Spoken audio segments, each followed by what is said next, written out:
ಹರೇ ಶ್ರೀನಿವಾಸ. ನೋಡಿ, ತಂಬಿಹಳ್ಳಿ ಮಾಧವ ತೀರ್ಥ ಸಂಸ್ಥಾನದ ಪೂಜೆ ನೋಡ್ತಾ ಬರ್ಬೋದು ನೀವಿಲ್ಲಿ. ಈ ಶ್ರೀಗಳು ಕೃಷ್ಣ ಮಠದ ಚಂದ್ರಶಾಲೆಯಲ್ಲಿ ಪೂಜೆ ಮಾಡ್ತಾ ಇದ್ದಾರೆ. ಆನಂತರ ಸೋದೆ ಸ್ವಾಮಿಗಳು ನೋಡಿ, ಬಿಚ್ಚಾಲೆ, ಆನಂತರ ಪಂಚಮುಖಿ ಆಂಜನೇಯ ದೇವಸ್ಥಾನ ಎಲ್ಲ ಕಡೆ ಹೋಗಿ ಬಂದಿದ್ದರು. ಆ ಫೋಟೋನು ಕೆಲವೊಂದನ್ನು ಹಾಕಿರ್ತೀನಿ, ಮಂತ್ರಾಲಯದಲ್ಲಿ ಆಗಿರುವಂಥದ್ದು. ಸಂಸ್ಥಾನ ಪೂಜೆ ಕೂಡ ನೀವು ನೋಡ್ಕೊಂಡು ಬರ್ಬೋದು.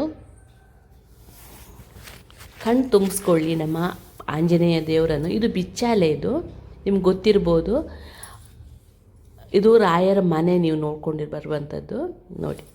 ಈಗ ಇವತ್ತು ನಾನೊಂದು ಸಾಂಬಾರು ರೆಸಿಪಿ ಜೊತೆ ಬಂದಿದ್ದೀನಿ. ತುಂಬ ಜನ ಕೇಳ್ತಾನೆ ಇದ್ದೀರಾ ಸಾಂಬಾರು ತೋರಿಸಿ ಅಂತ. ಅದಕ್ಕೆ ನೋಡಿ, ಸೌತೆಕಾಯಿನ ಹೆಚ್ಚಿಟ್ಟು ಅರಿಶಿಣ ಹಾಕಿ ನೀರು ಹಾಕಿ ಬೇಯಕ್ಕಿಟ್ಟಿದ್ದೀನಿ, ನೋಡ್ಬೋದು. ಅದು ಬೇಯ್ತಾ ಇರೋ ಹಾಗೆ ಈ ಕಡೆಯಿಂದ ಮಸಾಲೆ ರೆಡಿ ಮಾಡ್ಕೊಳ್ಳೋಣ. ಬಾಣಲಿಗೆ ಸ್ವಲ್ಪ ಎಣ್ಣೆ ಹಾಕ್ಕೊಂಡು 1 ಚಮಚ ಉದ್ದಿನಬೇಳೆ, 1 ಚಮಚ ಕೊತ್ತಂಬರಿ ಬೀಜ, ಅರ್ಧ ಚಮಚ ಜೀರಿಗೆ, ಅರ್ಧ ಚಮಚ ಮೆಂತೆ ಇಷ್ಟನ್ನು ಹಾಕ್ಕೊಳ್ಳಿ. ಇದು ಫ್ರೆಶ್ ಆಗಿ ಹೇಗೆ ಮಸಾಲೆ ಮಾಡೋದು ಅಂತ ನಾನು ಇಲ್ಲಿ ತೋರಿಸ್ಕೊಡ್ತಾ ಇದ್ದೀನಿ. ಉಡುಪಿ ಬ್ರಾಹ್ಮಣರ ಮನೆಯಲ್ಲಿ ಸಾಧಾರಣವಾಗಿ ನಾವು ಸಾರಿನ ಪುಡಿ, ಸಾಂಬಾರು ಪುಡಿ ಮಾಡಿ ಇಡೋದಿಲ್ಲ.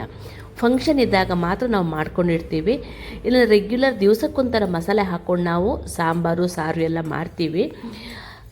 ಈ ಥರ ಫ್ರೆಶ್ ಮಾಡಿಕೊಂಡ್ರೆ ಟೇಸ್ಟು ತುಂಬ ಚೆನ್ನಾಗಿರುತ್ತೆ. ಇದು ಸ್ವಲ್ಪ ಕೆಂಪಾಗೋ ತನಕ ಕಾದು, ಆನಂತರ ಅದಕ್ಕೆ 1 2 3 ಮೆಣಸು ಹಾಕ್ಕೊಳ್ಳಿ. ನಿಮಗೆ ಖಾರಕ್ಕೆ ಅನುಗುಣವಾಗಿ. ಜಾಸ್ತಿ ಖಾರ ಬೇಡ ಅನ್ನೋರು ಸ್ವಲ್ಪ ಕಡಿಮೆ ಹಾಕ್ಕೊಳ್ಳಿ, ಆಯಿತಾ. ಆನಂತರ ಅದಕ್ಕೆ ಕರಿಬೇವಿನ ಸೊಪ್ಪು, ಸ್ವಲ್ಪ ಇಂಗು ಹಾಕಿ ಸ್ಟವ್ ಆಫ್ ಮಾಡಿಬಿಡಿ. ತಣ್ಣಗಾದ ನಂತರ ಅದನ್ನ ತೆಂಗಿನಕಾಯಿ ಜೊತೆ ರುಬ್ಕೊಳ್ಬೇಕು. ಈ ಮಧ್ಯೆ ನಾನು ಕಾಬೂಲ್ ಚೆನ್ನ ಇದೆಯಲ್ಲ, ಬಿಳಿ ಕಡಲೆಕಾಳು, ಅದನ್ನ ನೆನೆಸಿಟ್ಟು ಬೇಯಿಸಿಟ್ಕೊಂಡಿದ್ದೀನಿ. ನೋಡಿ ಎಷ್ಟು ಹುರಿಬೇಕು ಅಂತ ನೋಡಿ, ಜಾಸ್ತಿ ಕಪ್ಪಾಗಬಾರ್ದು.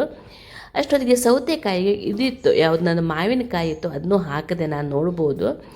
ಆನಂತರ ತೆಂಗಿನಕಾಯಿ ಸ್ವಲ್ಪ ಕಡಿಮೆ ಇತ್ತು ಅಂತ ಸ್ವಲ್ಪ ಕೊಬ್ಬರಿ ಇತ್ತು, ಅದನ್ನ ನೀರಲ್ಲಿ ಹಾಕಿ ನೆನೆಸಿಟ್ಟಿದ್ದೆ ನಾನು, ಬಿಸಿನೀರಲ್ಲಿ. ಅದನ್ನೂ ಹಾಕ್ಕೊಂಡೆ, ಕಾಣ್ಬೋದು ನೀವು ಇಲ್ಲಿ. ಆನಂತರ ಈ ಕಾಬೂಲ್ ಚೆನ್ನ ಅಥವಾ ಬಿಳಿ ಕಡಲೆಕಾಳು ಇತ್ತಲ್ಲ, ಅದನ್ನೂ ಸ್ವಲ್ಪ ಹಾಕ್ಕೊಂಡೆ, ತುಂಬ ಚೆನ್ನಾಗಿ ಬರುತ್ತೆ.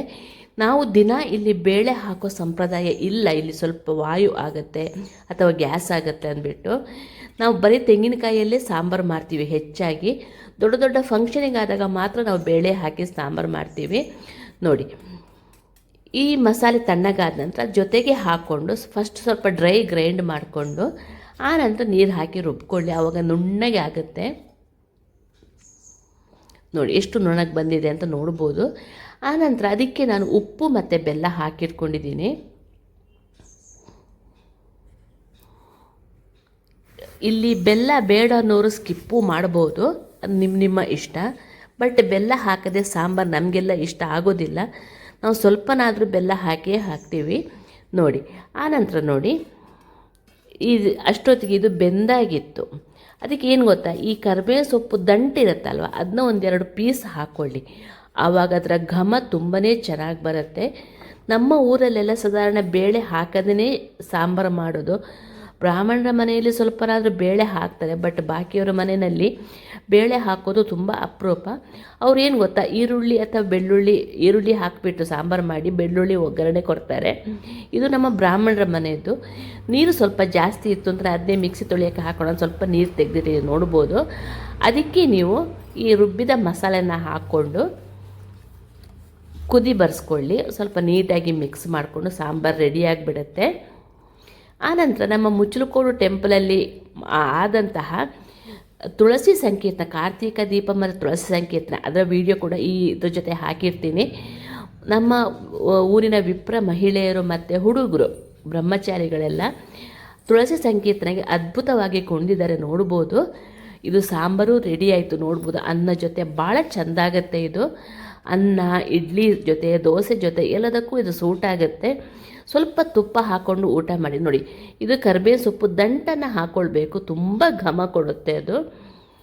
ಆಮೇಲೆ ಈ ಶುಗರಿಗೆ ಇರೋರಿಗೆಲ್ಲ ಈ ಕರಿಬೇವಿನ ಸೊಪ್ಪು ತುಂಬಾ ಒಳ್ಳೆಯದಾಗತ್ತೆ. ಸ್ವಲ್ಪ ಕರಿಬೇವಿನ ಸೊಪ್ಪು ಇದ್ದರೆ ಜಾಸ್ತಿ ಹಾಕೋಬೋದು ನೋಡಿ. ಈಗ ಸರ್ವ್ ಮಾಡ್ತಾಯಿದ್ದೀನಿ, ಅನ್ನ ಹಾಕಿ ತುಪ್ಪ ಹಾಕಿ ಸಾಂಬಾರು ಜೊತೆ ಸರ್ವ್ ಮಾಡಿ, ಅದ್ಭುತವಾಗಿರುತ್ತೆ.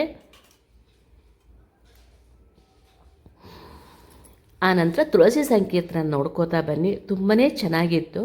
ಈ ಮುಂಚೆನೇ ನಾನು ಅದರ ಕಾರ್ತಿಕ ದೀಪೋತ್ಸವದ ಶಾರ್ಟ್ಸು ಹಾಕಿದ್ದೀನಿ. ನನ್ನ ಚಾನಲ್ಗೆ ಹೋದರೆ ಅದು ನಿಮಗೆ ಕಾಣಿಸುತ್ತೆ.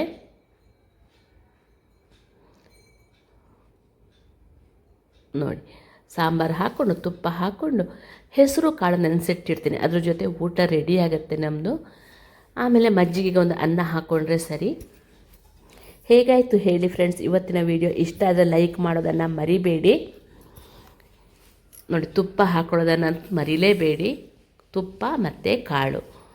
ಈಗ ನೋಡಿ ಎಷ್ಟು ಚೆನ್ನಾಗಿ ಬಂದಿದೆ ಅಂತ ನೋಡ್ಬೋದು. ಟೆಂಪ್ಟಿಂಗ್ ಆಗಿ ಮೌತ್ ವಾಟರಿಂಗ್ ಆಗಿರುತ್ತೆ ನೋಡ್ಬೋದು. ಕಾರ್ತಿಕ ಹುಣ್ಣಿಮೆ ಯಾವತ್ತು ನಾನು ಮಾಡಿದಂತಹ ನೆಲ್ಲಿಕಾಯಿ ತುಪ್ಪದ ದೀಪನ ನೋಡ್ಬೋದು, ಹುಣ್ಣಿಮೆ ಯಾವತ್ತು ಮಾಡಿದ್ದು. ನನಗೆ ಆನಂತರ ಸ್ವಲ್ಪ ಮನೆಯಲ್ಲಿ ಹರಿಬರಿದ್ರಿಂದ ವೀಡಿಯೋ ಹಾಕಲಿಕ್ಕೆ ಆಗಲಿಲ್ಲ, ಅತ್ತೆದು ಮಾಸಿಕ ಬೇರೆ ಬಂದಿತ್ತು. ಉತ್ಸವನ ಸ್ವಲ್ಪ ನೋಡ್ತಾ ಬನ್ನಿ.